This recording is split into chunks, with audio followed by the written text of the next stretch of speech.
Hello dear friends, welcome to the Pandey maths classes. आज के इस वीडियो में हम सिंपल इंटरेस्ट और कंपाउंड इंटरेस्ट के डिफरेंस को समझने की कोशिश करेंगे।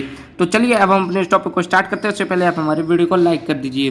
तो दोस्तों, अगर आपको सिंपल इंटरेस्ट को डिटेल में समझना है तो मैंने उसके लिए पहले ही वीडियो बना दी थी। अगर वो वीडियो आपने नहीं देखी तो मैंने उसका लिंक नीचे डिस्क्रिप्शन में दे दिया है, आप वहाँ से उस वीडियो को देख लेना। तो चलिए अब हम इस टॉपिक को स्टार्ट करते हैं। तो यहाँ देखिए, सिंपल इंटरेस्ट को पहले समझिए कि आपने किसी से 100 रुपये उधार लिए 10% के ब्याज पर 3 साल के लिए, 3 ईयर के लिए लिए। तो अब क्या होता है, जैसे मान लो फर्स्ट ईयर हमारा कंप्लीट हुआ तो हमारा इंटरेस्ट, सिंपल इंटरेस्ट क्या बन के आएगा, निकाल के देखिए 100 इंटू 10 अपॉन 100, यानी कि 10 रुपीज़ आपका सिंपल इंटरेस्ट बना।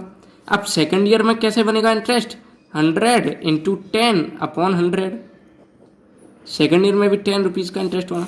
थर्ड ईयर में हमारा इंटरेस्ट बना 100 इंटू 10 अपॉन 100, थर्ड ईयर में भी हमारा 10 रुपीज़ का इंटरेस्ट बना। अब हम 3 साल बाद इन तीनों का टोटल करेंगे तो हमारा आया ये 30, ये हमारा हो गया सिंपल इंटरेस्ट। अब अमाउंट कैसे निकलता है, P प्लस एस आई, यानी कि 100 प्लस 30 इक्वल्स टू 130, हमारा अमाउंट हो गया 130। ये तो रही सिंपल इंटरेस्ट की बात। डिटेल में आप वीडियो को समझ लेना, लिंक नीचे डिस्क्रिप्शन में है।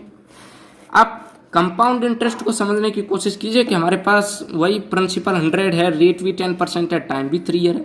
अब यहाँ कैसे निकालेंगे, यहाँ मान लो हमने फर्स्ट ईयर के लिए निकाला, पहली साल के लिए, तो निकालिए 100 इंटू 10 अपॉन 100, यानी कि 10 रुपीज़ का निकल के आया। अब कंपाउंड इंटरेस्ट में ये होता है कि आपके इंटरेस्ट के ऊपर इंटरेस्ट लगता है, इंटरेस्ट के ऊपर इंटरेस्ट। तो ये हमारा सिंपल इंटरेस्ट आ गया 10।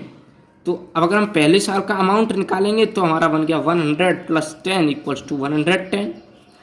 अब जब हम दूसरे साल के लिए निकालेंगे तो सिंपल इंटरेस्ट में तो ये होता था कि जो प्रिंसिपल दे रखा है उसी पे इंटरेस्ट लगेगा, लेकिन कंपाउंड इंटरेस्ट में ये होता है कि जो आपका अमाउंट निकल के आया 1 साल बाद उस पर इंटरेस्ट लगेगा, यानी किस पर, 110 पर लगेगा।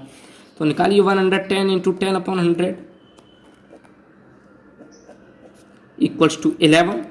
तो अमाउंट हमारा आ जाएगा 110, 110 में ऐड होगा 110 प्लस 11 इक्वल्स टू 121, अमाउंट हो गया हमारा।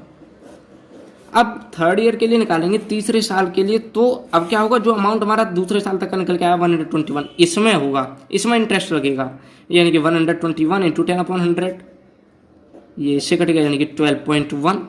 121 में ऐड करेंगे तो अमाउंट हमारा आ जाएगा 121 प्लस 12.1 इक्वल्स टू 133.1। तो फिर से समझ लीजिए, सिंपल इंटरेस्ट में तो जो प्रिंसिपल है उसी पर ही ब्याज लगता है हर साल, लेकिन कंपाउंड इंटरेस्ट में क्या होता है, जो प्रिंसिपल दे रखा है पहली साल हमने उसका अमाउंट निकाला तो 110, तो अब इस पर ब्याज लगेगा, यानी कि इंटरेस्ट पर इंटरेस्ट लगता है। तो देखिए यहाँ पर सिंपल इंटरेस्ट में जो हमारा अमाउंट निकल के आया था वो 130, और जबकि कंपाउंड इंटरेस्ट में निकल के आया 133.1, यानी कि दोनों में ही डिफरेंस है।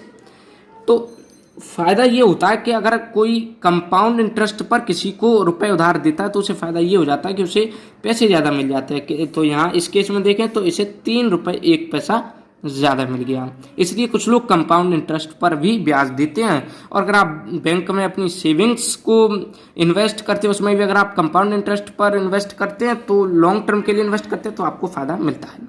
तो ये रहा। अब कंपाउंड इंटरेस्ट के लिए फॉर्मूला भी होता है, अमाउंट का फॉर्मूला ये होता है कि P1 प्लस R अपॉन 100 की पावर T, ये तो हो गया अमाउंट का फॉर्मूला।